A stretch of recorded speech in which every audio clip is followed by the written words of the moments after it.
Besti, setelah berbulan-bulan mengikuti jalannya proses persidangan cerainya dengan Paula Verhoeven, akhirnya Baim Wong resmi menyandang status duda. Hal itu merujuk dalam surat putusan yang dikeluarkan oleh pihak Majelis Hakim Pengadilan Agama Jakarta Selatan baru-baru ini nih Besti. Suryana selaku Humas Pengadilan Agama Jakarta Selatan mengatakan bahwa dalam surat gugatan perceraian yang diajukan Baim pada Oktober 2024 lalu, tersirat beberapa pokok perkara nih. Di antaranya alasan dirinya menggugat cerai Paula yakni karena sering terjadi cekcok dalam rumah tangga mereka. Selain itu, Baim juga mengatakan bahwa Paula masih berstatus sebagai istri kerap berbohong dan tidak melakukan kewajibannya sebagai seorang istri nih Besti. Gugatan atau juga pokok perkara permasalahan yang diajukan oleh pemohon ini mengajukan gugatan perceraian atau juga ingin menceraikan istrinya itu termohon adalah pada pokoknya karena dalam rumah tangga sering terjadi perselisihan pertengkaran. Faktor penyebab utamanya yang diungkapkan atau yang disampaikan adalah karena menganggap termohon sebagai istri sudah tidak bisa melaksanakan kewajiban sebagai istri. Antara lain tidak jujur, sering berbohong, tidak bertanggung jawab sebagaimana seharusnya sebagai istri. Kemudian dalam setiap ada pertengkaran termohon egois, dan yang mencuat seperti di media massa adalah ada gangguan pihak ketiga. Jadi itu pokok gugatan yang diajukan oleh pihak pemohon. Semua pokok perkara yang diajukan Baim tersebut juga disertakan sejumlah bukti yang kuat. Dan kini pihak Majelis Hakim Pengadilan Agama Jakarta Selatan telah mempertimbangkan pokok permasalahan dengan bukti yang disertakan nih Besti. Tak hanya Baim, tapi Paula juga menyerahkan bukti serta saksi-saksi terkait selama persidangan. Kemudian dalam proses persidangan yang pembuktiannya ini cukup panjang gitu ya. Dari pihak pemohon menyampaikan bukti-bukti terdiri dari bukti 1, P1 sampai P86. Ada 86 bukti, kemudian 9 orang saksi fakta dan 3 orang saksi ahli dari pihak pemohon. Dan dari pihak termohon menyampaikan bukti-bukti T1 sampai T47. Dengan ditambah keterangan 3 orang saksi fakta dan 3 orang saksi ahli.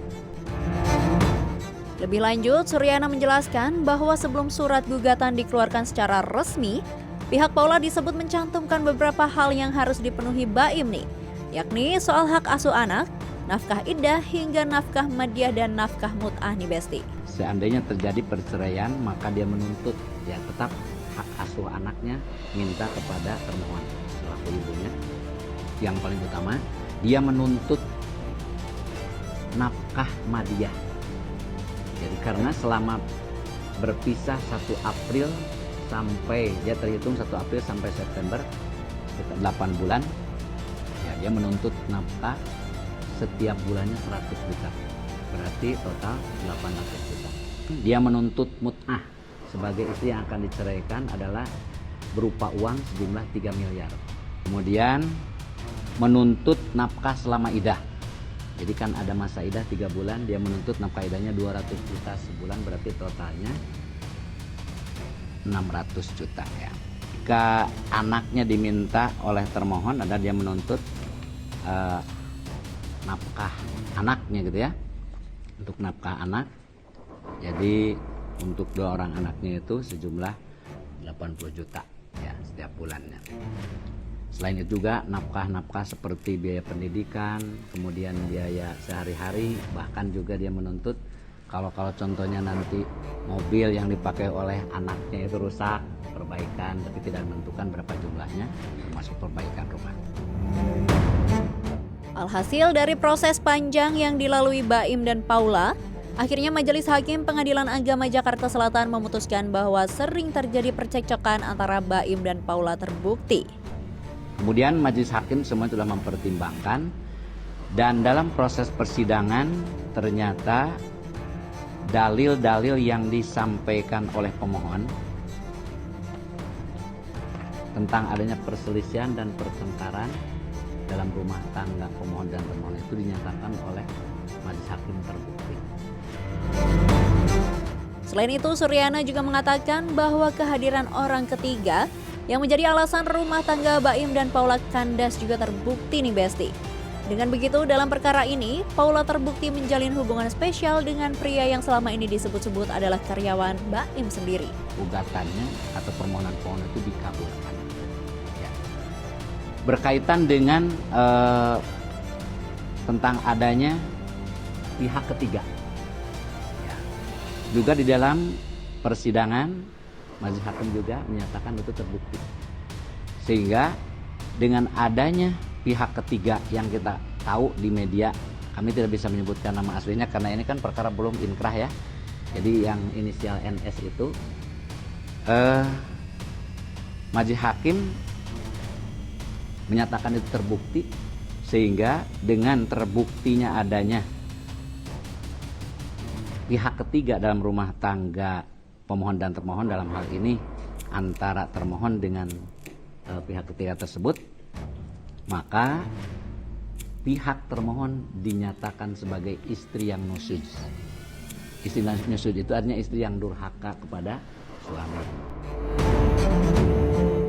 Karena terbukti bermain serong dengan pria lain, dalam hal ini pihak Majelis Hakim Pengadilan Agama Jakarta Selatan menyatakan bahwa Paula tidak berhak mendapat nafkah idah dan madiah nih Besti. Maka